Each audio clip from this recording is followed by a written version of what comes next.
You are standing in the middle of a brightly lit, overly air-conditioned supermarket aisle, staring at a shelf of artisanal beverages. Your heart is pounding. Your palms are sweating. You are currently weighing whether a $12 vanilla-infused, moon-charged oat milk is the specific key required to unlock your ultimate spiritual potential. This crisis stems from a promise repeated until it sounds like truth, that a sufficiently optimized morning routine and enough green juice will eventually grant you a state of impenetrable inner peace. This pursuit has hollowed out the human experience, replacing it with a self-improvement project under perpetual construction. The faint scent of organic lavender oil on your wrists can no longer mask the metaphysical exhaustion radiating from your bones. You have tried to become a glowing beacon of light, only to end up as a highly caffeinated goblin. Attempting to forcibly construct enlightenment through consumerism and optimization creates the very suffering it claims to solve. You are not finding peace. You are merely working a second, unpaid job as your own spiritual taskmaster. This labor begins at 5 a.m. You drag a protesting body onto an expensive yoga mat, closing your eyes to merge with the cosmos. Instead, your brain generates a high-definition highlight reel of every embarrassing thing you said 5 years ago. You respond by clenching your teeth and commanding yourself to be calm. "I am an ocean of tranquility," you whisper through tightly clenched, grinding teeth, your blood pressure secretly spiking because your meditation app just reminded you to renew your premium subscription. You stack unread self-help books on your nightstand like protective talismans. You are terrified that if you stop paddling for a single second, the ocean of mediocrity will swallow you whole. This daily performance is a defensive crouch against a chaotic universe. By treating life like a high-stakes military campaign, you have effectively turned your existence into a state of permanent, quiet panic. The universe eventually interrupts this campaign. It does not arrive as a grand tragedy or a mountaintop vision.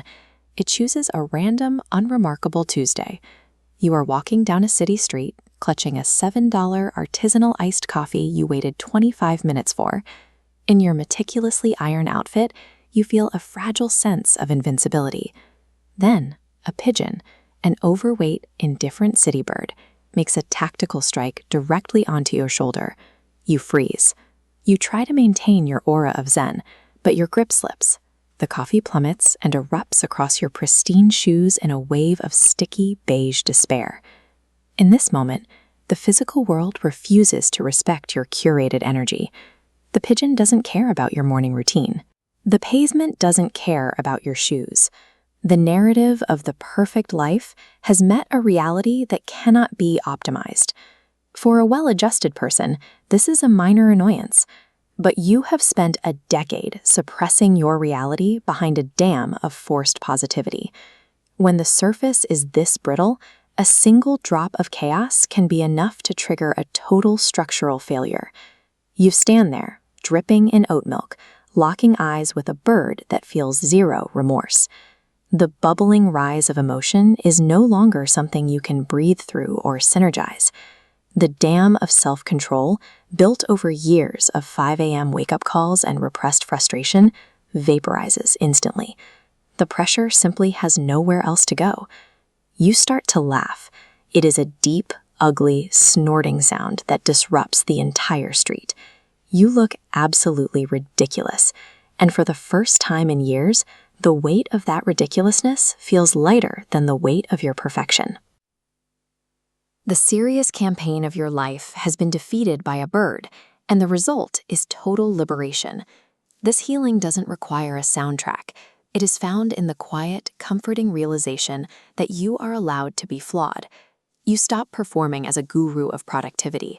You allow yourself to be a tired human who forgets to text people back. You realize that true peace is not about floating above the mud, but about finally being comfortable standing in it. From this perspective, the world looks different. You see people rushing past, their movements stiffened by the same heavy, invisible iron armor you just discarded. You recognize that the serious adults around you are essentially children pretending they aren't afraid of the dark, driving metal boxes around a floating rock while wearing expensive suits. This realization doesn't lead to judgment, but to a warm sense of shared absurdity. Stepping out of the performance means you no longer have to carry the universe on your shoulders. You can finally just exist in the messy, chaotic reality that everyone else is trying so hard to ignore. The pressure to reach a destination vanishes when you admit you've been lost for miles. There is a specific freedom in being unremarkable, in admitting to the world that you have no idea what you are doing. When you stop trying to be a monument to success, the heavy stone of self-importance dissolves. You're no longer the flawless protagonist of a drama. You are a background character in a comedy. Consider the punishing rules you followed this morning. How much energy did you spend trying to hold your identity together? What would happen if you simply let the coffee spill? If you stopped trying to fix yourself and allowed the mess to exist? Drop the armor. Laugh at the absurdity. The joy you've been chasing through optimization was waiting for you to stop trying so hard. Be kind to your messy self. Remember to laugh at the pigeons and stay awake.